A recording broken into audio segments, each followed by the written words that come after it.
Is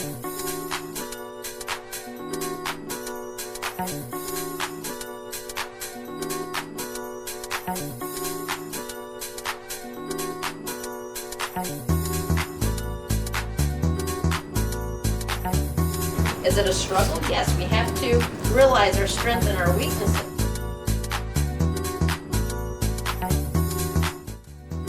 Hi, and welcome to Why Not with Janice, and I'm your host, Janice. Our goal here is to help others to reach their goal. Today we have a special guest. Ran across this organization that's in Glen Ellen, and very spectacular organization, been around for over 30 years. And I'd like to introduce the founder, Kay McKinn, from Scarce.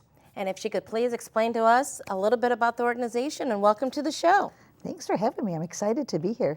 Scarce is an odd name for an organization, yes, huh? Very odd. How did you come up with that? Well, we're not-for-profit. Okay. And we have a long acronym, School Community Assistance for Recycling and Composting Education. So that's who we are. Okay. But we rescue resources to help kids around the world. So books are scarce for kids locally and internationally. Clean water and clean air and healthy soil are getting more and more scarce.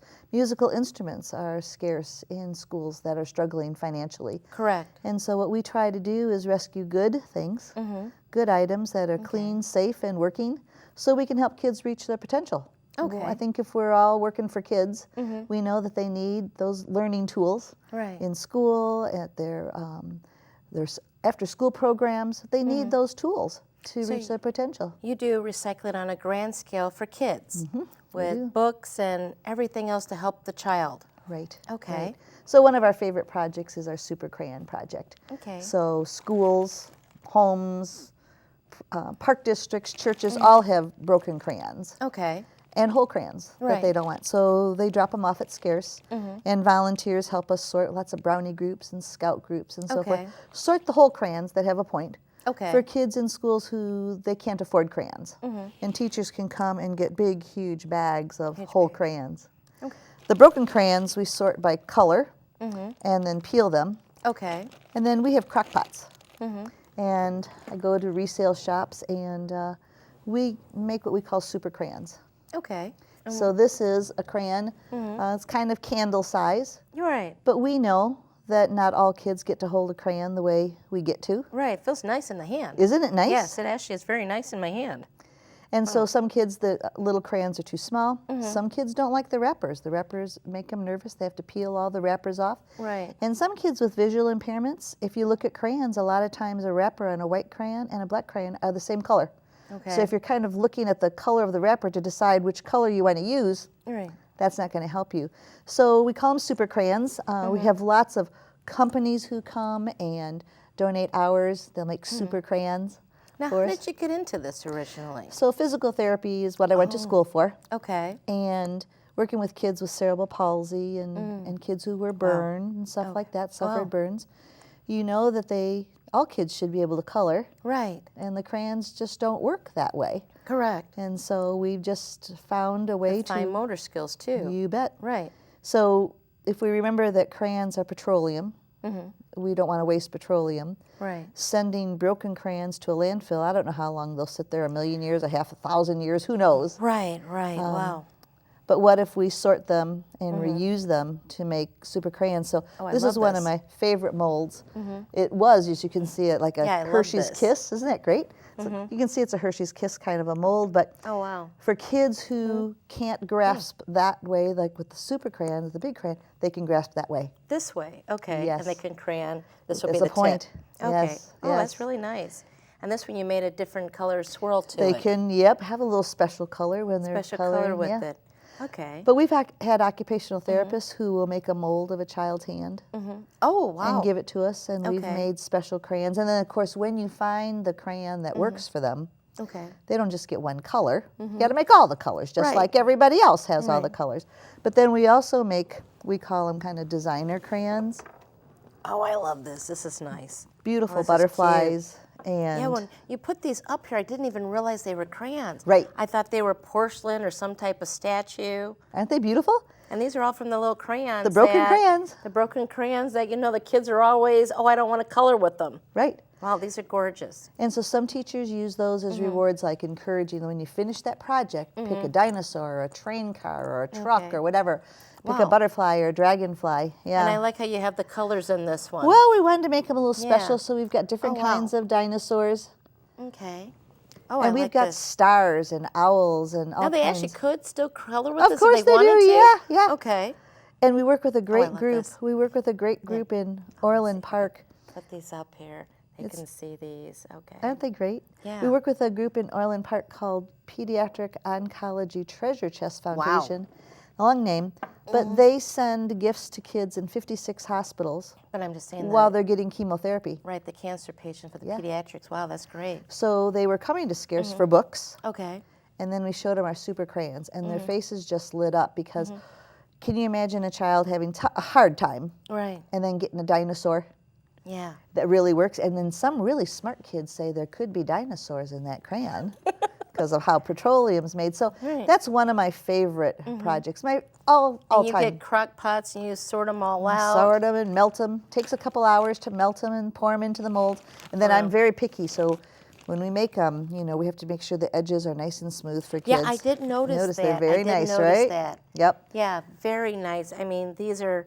I know you're professional, but this is really like something you'd buy in the store. You would, right. Yeah, right. absolutely. And the occupational therapists and so forth. We even have a dentist who she treats kids with special needs. And rather than, it's hard for them to sit still and that's uncomfortable. Right. So she lets them pick a crayon in each hand. Now their hands are busy. Right. And when they're done with whatever work she has to do, she has a big mural in her office and they can go color on the mural and try out the dinosaur or the train or the butterfly. Oh, wow. So, it's just, it's reusing a resource. Yes, it is. It's diverting stuff from a landfill. It's a great project. The high school kids, we just had Geneva High School's dance team out. Oh, and they made crayons for half a day. Oh, okay. And made 300 crayons. Wow. Super crayons. Yes. So it's just a great project. And teachers, really, they'll email us and say how much the kids were surprised that they really are crayons, surprised that they really work. Yes. Even adults sometimes will take them and rub it on paper to see. Yeah, I really wanted some paper, but I'm like, right. No, they're gorgeous, and I honestly didn't think they were from the crayons at all. Because most people and teachers and the kids, they break the crayons, we're either throwing them away or the kids don't want to play. Yeah, they don't use them anymore. They don't want to use them. And so it's a fun thing. It's a beautiful. They're actually pretty, aren't they? Yeah, very pretty. So, that's why I was holding them up. They're very lovely. Yeah, but my all-time favorite is our book rescue. Teachers have chosen over 7.5 million books from us.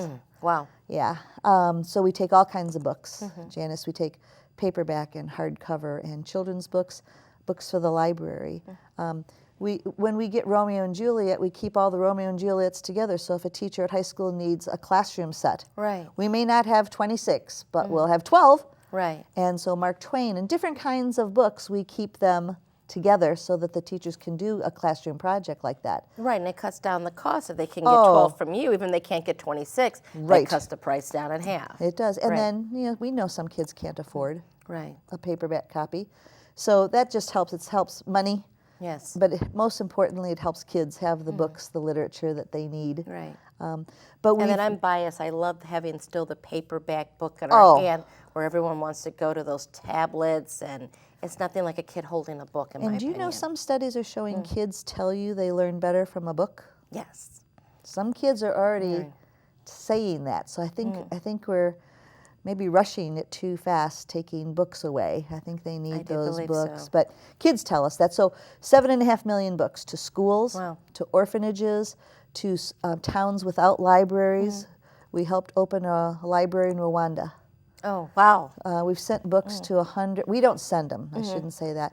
We gather books, and organizations coming take what they need to wherever they're going. We work with churches. We work with high school kids going to visit a country and building houses or whatever. Okay. And then we have something called the Suitcase Project. Okay. And so if you're going to a little island country, who knows, or whatever, if you're willing to pay for one extra suitcase, $40 or $50, something, we'll fill it with what they need. Okay. So we just had a lady go into Kenya, and she was a music therapist.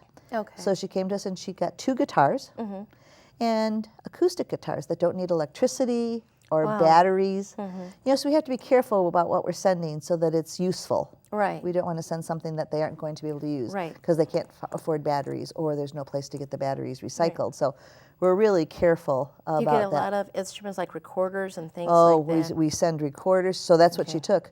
Okay. 2 guitars and recorders. And then we had 2 of our volunteers were going to Tanzania for a tour and so forth. And somebody gave us, I think it was 27, brand new recorders. Wow. Brand new. And going to Tanzania is very expensive. So they were lightweight. Right. They fit in their Nicely. duffel bags nicely. And they brought them to the O'Brien School in Tanzania. Oh, okay. Which is pretty nice. That is. And just this Saturday, we had 8 teachers from South Africa. Oh, wow. They were here learning and having some instruction. And so they came to Scarce. They had 45 minutes. And they loaded up with super crayons, which they thought was terrific. Oh, wow. And all kinds of books. But one of the things that they really like is our Post-it notes. Oh, okay. They call those magic paper. Really? Because it sticks, but you can take it off. You can use it over and over again. Right. It doesn't leave any residue. So magic paper. Wow. They weren't used to that. No. And so the books is really, really a favorite project. Now, how do you get contact people to get books? So schools who are getting new books bring us their out-of-date books for them. Okay. Families bring us books. Businesses. Sometimes if you have books left over and that book it's after the holiday or whatever, people bring us those books. Okay. And then we have fantastic volunteers. Volunteers who, like us, care about the kids first. Right. So they spend hours sorting, and we go through every book to make sure all the pages are there. Okay. It's not ripped or colored in. Okay. And many of our books are gently used, but we get brand new books, and then teachers come every day and choose supplies. Okay. And take them back to their schools. Because you're open Monday through Friday and a couple Saturdays out the Exactly, month. Right. exactly.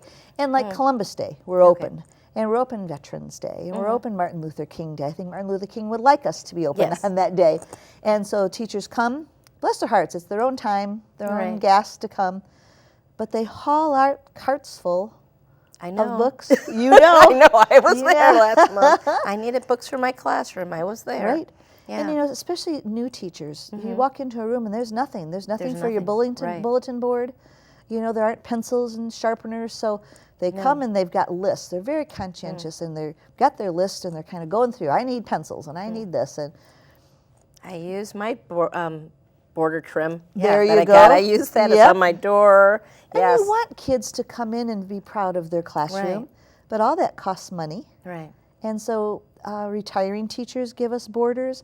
Sometimes people buy it, teachers buy it, and then for whatever reason they don't use it. So sometimes it's brand new, never out of the package. So brand new borders and holiday decorations that make kids feel like something special is coming. Thanksgiving and turkeys and pilgrims and stuff. Right. And the other thing is if you're teaching science, it's great to have storybooks in your classroom having to do with your unit. So butterflies, if butterflies are in your unit for science, or water conservation. So they come, and so part of our space is for textbooks, as you saw. Correct. And part of our space is storybooks. And then we have leveled readers, and we have reference books, dictionaries, and so forth. A lot of people have books at home who this wasn't their favorite child's book, right? Their child... I said that backwards. It wasn't their child's favorite book. And so it might be somebody else's child's favorite book. Right. Or you yourself, you buy a book and you read it and you start, not so much. But it could be a book that somebody else really enjoys. Right. So we've filled libraries all over the world. Like I said, 105 countries, and every state in our country has received books. Last year, a teacher drove here from Vermont. Wow. And we filled her SUV, but there was more stuff she needed for her school, so she'd never pulled a small trailer. She went down the street and rented a small trailer, had them hook it up to her SUV. And I said, so now when you go to buy gas, make sure you have a way to pull straight out, because you're backing up is a lot trickier, but that's what I mean. And then another great opportunity we've had to help kids is after devastating floods or tornadoes, oh, wow. we've been able to send thousands of books. So last year, after Hurricane Florence hit North Carolina so hard. 3 school districts were really devastated. Wow. I remember 2 of the schools had 12 feet of water for 12 days. So those buildings just have to be torn down eventually. Those are not. So we worked with volunteers on a day, and we boxed up 10,852 books in one day. Wow, to send to those 3 school districts. Oh, okay. At the same time, we had Hurricane Michael that hit some Florida schools. Right. And so 2,000 books. But we want to talk to the teachers. What do you need? Right. And in Tyndall, Florida, that was hit by Hurricane Michael, the school roof was blown off. Oh, wow. And then, of course, the flood, the hurricane rain, filled the school. So the families were so, there were no hotels to go to. They were just lost, so we were helping to gather tents. And families were living on tents on their property. They had no electricity. Right. And the teachers, bless their hearts, were making gift bags and going tent to tent and bringing the storybooks that we had sent, crayons that we had sent, super crayons that we had sent, just a little something for the kids to do and think about and know that somebody cares about their well-being and cares about them in this hard time. So we've been able to do that. Puerto Rico, we were able to send school supplies and books in Spanish. And we have a retired pharmacist who works with us, volunteers with us. And that's nice. She organized the right needles for syringes for insulin. And the right lancets. And then she duct taped all the boxes and labeled what they were and everything that was safe. So we were able to say, so we love that we get to help all over the world. Now, why did you get started in the first place? Because it's going on your 30 years. Yes. 30 years. I can't believe that. Yeah. So how did you get started? Right? I grew up not wasting. We were not wealthy, but we were not poor. But I was lucky. Both my grandmothers lived with us for a time. And they'd been through, of course, the Depression and World War I and World War II. And you just didn't waste. And they reused glass jars, and they knew when the apples were ready for making applesauce. They were just the right sweetness. And you washed off your aluminum foil and stood it in the dish drainer so it would dry. They had clothespins to hang it so that it would dry and reuse it, right? And then both my parents were fantastic readers. And they would have never wasted a book. So we just kind of grew up that way. And then I had another wonderful thing. My aunt was head of Girl Scouts for the state of Kentucky. And so after my summer, after 4th grade, I went to Kentucky for the summer, and with my brother and my sister, and we built a Girl Scout camp, Camp Judy Lane, in Big Woods, Kentucky. We built compost bins. We dug latrines. We had reusable dishes. We had reusable silverware. We had cloth napkins. Right? So I kind of grew up with everybody who cared about not leaving a mess behind and about reusing, saving resources. And then once you realize that you have books that could help somebody, you don't want them on a shelf at your house. If that's a book that you're not going to read again or you started, get it to somebody who can use it. Definitely. We visited St. Kitts, that little island, and I always go to libraries and check it out. I do too. I like buying used books from the library. I have a large collection. Their library had a book about diabetes from 1974, and this was like 2012, I think. Well, that's not going to help anybody. So we work with scuba clubs. And they're always going to scuba divers. Scuba clubs. So they're always going to some islands. So I don't have money for shipping, so we network as much as we can with people who are going places and put it in your bags with your gear. And can you imagine if everybody bought 5, 10 books places? We also send a lot of eyeglasses and sunglasses. If you're in the Caribbean, there are islands without an eye doctor. And you're closer to the equator, and there's going to be more cataracts. And there's not an eye doctor on the island, much less facilities to take cataracts off, and money. So we send all those kinds of supplies. If it's clean, safe, and working, we'd like to help wherever we can. But we now like you also do a lot of other, you do classes, I thought, for eco. Ecology, And we did this summer we did a lot of classes. Our bees are in trouble, as we know. Oh, that's what that is. And this is what's called a mason bee bundle. Oh, okay. I was wondering when I saw it over there. And so mason bees are kind of loners. They don't build a big hive.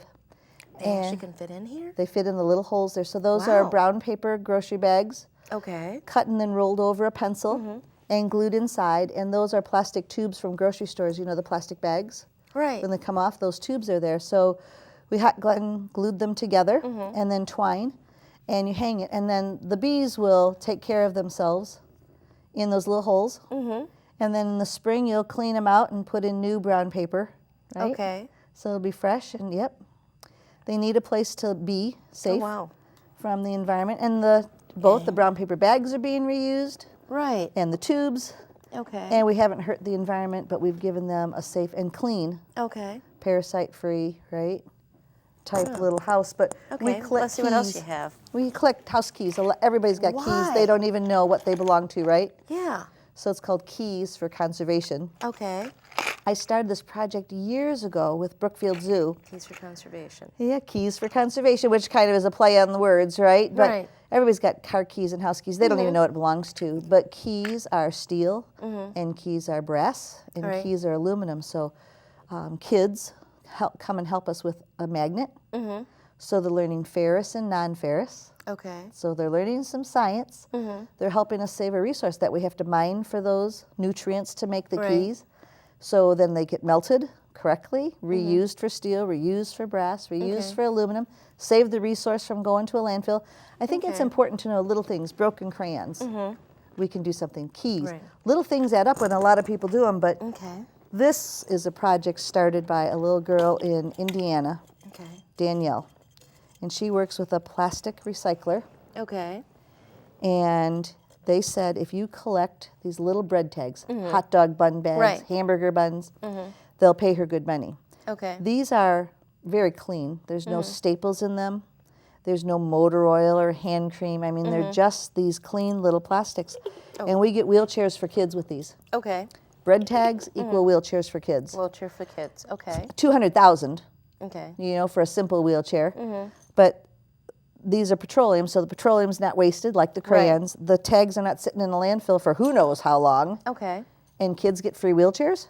Okay. So the 7th child has just gotten their wheelchair from this. So we have tags. You can go on our website, and we have the tags. Okay. And it has the symbols. So recycling, bread tags equal money for wheelchairs. Okay. So it's kind of the symbols, right? Okay. And then we try to teach people that little things add up. And we all have gift cards and, right? Yeah. Well, York High School kids found a plastic punch to make guitar picks. Oh, I was going to say, I thought these were guitar pits. They are. They're so cool. They're so made of... instead of this being just thrown in the landfill, they make guitar picks. And this goes to Guitars for Veterans. Okay. There's a post-traumatic stress disorder music therapy program. Okay. And keeping track of little guitar picks isn't easy when you've got post-traumatic stress. So the high school kids in the Eco Club, the Bob Blouse is their sponsor, they punch out these guitar picks. Wow. They go to the Guitars for Vets program. But we also have schools that have guitar clubs now. Right. It saves money. Yeah. Now they're still going to end up in the landfill at some point. Okay. But right now we're saving them. Little guitar pits. I like that. One of the things that families can do to help is how they shop. And so all of your projects help organizations that are in need. All of them. Yes. All of them. Okay. So if you buy your eggs in cardboard, this was newspaper 5, 7, 10 times. Okay. So that's the best way to buy your eggs. Okay. There's no pollution. It's already recycled. Okay. Second best would be these, and teachers like these because they're little greenhouses to start seeds. Okay. And also for preschool teachers, you can see, so you can the colors. Okay. You can see all your soybean. This is never buy your eggs in styrofoam. Okay. Never. Okay. Gonna be in a landfill 1,000 years. Horrible chemicals in there, and doesn't help anybody. But we need people to know that they can make a difference. You know, you buy those cards with the music. Right. Well, then you've got to take them apart. You can't put them in your recycling bin. Okay. The batteries, hazardous waste. The electronics, right? Okay. Right.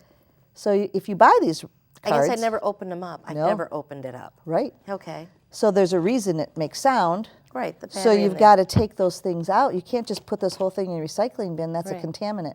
And so more and more you're hearing about China's mad at us about our recycling. The little Barbie tables and pizza boxes are not recyclable. No plastic forks, knives, or spoons are recyclable. No plastic bags or netting. In fact, in Illinois, it's against the law to put styrofoam or plastic bags in your recycling bin. It's against law because it's such a contaminant. And sometimes if you've donated money to an Indian reservation, you get these dream catchers, they're called. And they're very pretty, but they've got beads and feathers and wood and netting and foam, and none of that's recyclable. So the card is, you have to take the card out, and the rest of this would be a contaminant in our recycling. So we do teach, we do workshops. Take the mail and just throw it out in there. So we do workshops for teachers, we do workshops for community members. This fall we'll be doing workshops on composting so that people can save resources and save some money and put the compost in their own yards. But the teachers is who we really like to reach because those teachers get to take that information back to their classrooms. Now are you available to go to most areas? Yes, we go to workshops, we bring workshops out, and teachers come to us. And we just had a workshop last Saturday, and when they came, some of the teachers had never been there before. So then they filled up their cars with supplies. So if you're going to come to Scarce, choose what you need for your students. Correct. We do have to have a fee of $5 a box. Because our rent is very, very expensive. We need more space. We're bursting at the seams. And another way people can help is letting other teachers know about us. The more teachers know, the more we can help them. And that helps our kids. So if we're all on the same page that we want our kids to have a healthy future, they need tools, they need books, they need crayons, and they need to learn. We all need to help protect the resources so that the air, soil, water is cleaner. Healthier for them. So that's what we've been doing for 29 and a half years. 29 and a half years. Wow, just trying to reach as many people as we can to care for kids. Like these. Doctors, you said, can call or... And you have these for diverse learners, special needs kids. You bet. It's just amazing. Occupational therapists, they love these, Physical therapists. And then there it goes. Yep, the crayon. The crayon. Aren't they special? Yeah, that is special. This is just amazing how you do this, and you get your whole organization of people volunteer, nonprofit, and just how wonderful you've helped different countries, bring books, the crayons, the projects, just amazing. And wheelchairs, you said 7 wheelchairs. 7 wheelchairs now just from bread tags. From bread tags. Everybody's got those. Every single person could. Every church, every school should have a collection bin. We did put up on the TV screen, your website. They can contact you for further information. I know you're also on Facebook. They can check you out there. And we just got on Instagram, the younger people on our team. Instagram. So they can contact you for all information if they want to donate, if they want to get books. I know the teachers. If they know about a big warehouse that's empty somewhere so we could get more stuff.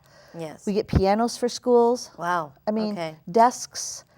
How can kids learn if they don't have a desk? So, and that is an issue, I know. I'm a teacher. I know. And businesses sometimes have stuff and they don't know what to do with it. Well, we're here. And we want to get it to kids. Well, you can check out the website. We did flash it up there on the screen. www.scarce.org.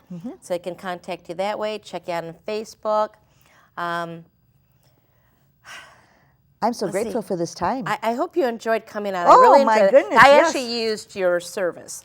Because I'm a teacher and going back to being a teacher, I had no supplies or anything else. So this was actually just wonderful for me to get supplies and help for my students. Well, hopefully this program will reach more teachers so we can help more kids. I'm passing out because a lot of teachers actually didn't know about the program. So I'm hoping this will reach a lot of people. Perfect. Okay. That'll be great help. Thank you so much. So I want to thank you for coming on the show. Yes, thank you for inviting me. Let's see. This is YYNet with Janice. Please check us out. We are on Comcast Channel 19, the south suburbs. We actually will be coming to the Elmhurst area also, the western suburbs, Channel 19 in October. Check us out. We're on Facebook, the letter Y, WHYNOT.com. And check us out Facebook and YouTube, and subscribe to our channel. I want to thank my director, Mike Mickruck. He actually has his own show, Larry and Mike's Show on Sundays. Please check that out. And thank you very much. Thank you also for Lillian, our audio director, and Philip Newman with graphics. Thank you very much. Have a nice evening. Bye.